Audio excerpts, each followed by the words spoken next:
Selamat pagi saudaraku yang diberkati oleh Tuhan Yesus Kristus. Kita berjumpa lagi dalam program Bertumbuh dan Berbuah. Pagi ini kita akan dikuatkan oleh kebenaran firman Tuhan. Dan tema yang saya sampaikan buat saudara semua di pagi ini dengan tema bahaya rutinitas. Saudaraku yang diberkati oleh Tuhan Yesus Kristus, rutinitas bisa menjadi jebakan yang mengerikan, bahkan dalam keagamaan sekalipun. Rutinitas kerja mampu mengikis habis gairah hidup seseorang sehingga tak tahu mengapa harus bekerja. Seseorang itu dapat kehilangan alasan dalam menjalani pekerjaannya sehingga pekerjaan menjadi beban yang maha berat. Sementara di sisi lain, pekerjaan itu menjadi kebutuhan hidup yang harus dijalani. Nah, pada titik ini orang bisa merasa tertekan dan seringkali menjadi anti klimaks, melepaskan pekerjaan begitu saja, namun tak punya kegiatan berikutnya. Nah, keputusan dibuat dalam keputusasaan. Jelas persoalan demi persoalan segera muncul ke permukaan. Akibat ancaman menjadi ancaman yang menakutkan. Nah, persoalan bergulir dari ruang kerja masuk ke dalam rumah dan tak jarang berakhir dengan perpecahan. Padahal jika diurut ke belakang, tak ada alasan yang signifikan untuk sebuah perpecahan. Nah, semua berjalan dari titik kecil yang menghantam apa saja.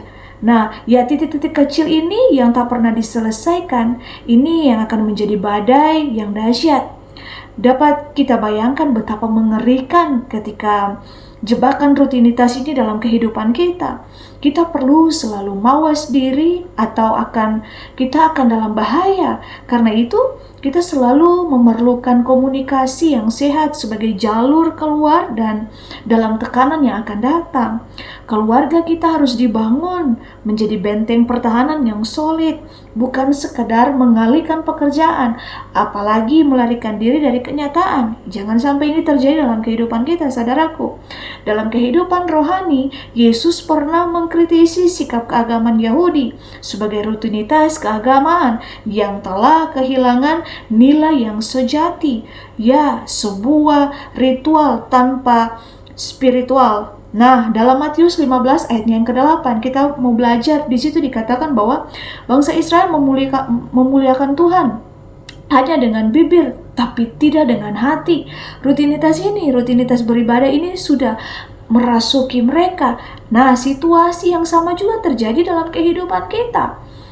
Umat terjebak dalam ibadah, tapi juga pertikaian antar anggota yang seringkali menyakiti satu sama lain. Nah, baik langsung maupun tidak langsung, sehingga bagi sebagian orang itu mereka merasa jenuh, bahkan tak jarang kemudian mereka membatasi diri atau mengundurkan diri dan tak lagi melayani, dan mereka merasa lebih nyaman untuk berlaku pasif.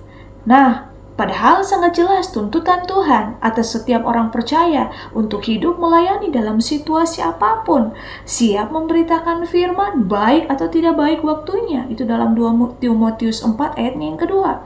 Segera muncul pertanyaan ini, apa yang seharusnya dilakukan agar senantiasa setia dalam menjalani hidup melayani? Yang pertama, saudaraku, ingat agar kita tidak terjebak dalam rutinitas melayani. Untuk itu, mari kita jalankan pelayanan, tapi kita juga harus menjaga hubungan kita dengan Tuhan. Hubungan keintiman kita dengan Tuhan, kita harus bangun mesbah kita dengan Tuhan, yaitu dengan merenungkan firman Tuhan, dan kita punya saat teduh, saudaraku. Kedua, kita harus jeli menyiasati relasi dengan sesama tubuh Kristus, dan karena relasi yang baik akan menjadi kebahagiaan kita, kebahagiaan masing-masing individu. Tiap kita dituntut untuk selalu proaktif dalam saling memperhatikan. Nah, mari kita belajar lebih mengenal dan memahami perbedaan temperamen yang ada sebagai kekayaan dan kebersamaan. Dan yang ketiga, saudaraku, selalu belajar menjadi berkat bagi banyak orang, berkat besar atau minimal tak menjadi batu sandungan. Dan yang keempat, saudaraku, harus terus menyegarkan diri kita dengan belajar firman Tuhan, dan kita harus belajar untuk melayani. Dan ini selalu diabaikan oleh banyak orang, bahkan hamba Tuhan sekalipun. Dan sehingga semua merasa sudah banyak atau bahkan serba tahu, dan ini sangat berbahaya. Perangkap rutinitas sedang menanti untuk menghabisi diri. Ingat, jangan sampai Tuhan menghardik setiap kita. Akhirnya setiap umat Tuhan harus terus belajar dan berlaku bijak agar tak terinjak dengan zaman yang semakin kejam ini. Dan Tuhan mau bahwa setiap kita ini, jangan kita ini melayani Tuhan dengan mood, bahkan kita tidak melayani dengan hati. Bukankah hati kita dapat menjadi jenuh dan hambar? Sebenarnya ini harus kita perangi dalam kehidupan kita. Mari jika kita hadir di hadapan Tuhan hanya ketika kita punya mood, bukankah kita sedang menghina Tuhan? Maka Tuhan mau bagi setiap kita, apapun suasana hati kita, mari kita mau bersuka cita, kita mau jatuh cinta kepada Tuhan, kita mau sungguh-sungguh melakukan apa yang menjadi kehendak Tuhan. Dan Tuhan sangat menghendaki setiap kita untuk kita punya hubungan intim dengan Tuhan, sehingga apa yang kita lakukan dalam kehidupan ini bukan hanya sekadar rutinitas, apalagi dalam keagamaan kita, hubungan kita dengan Tuhan, antara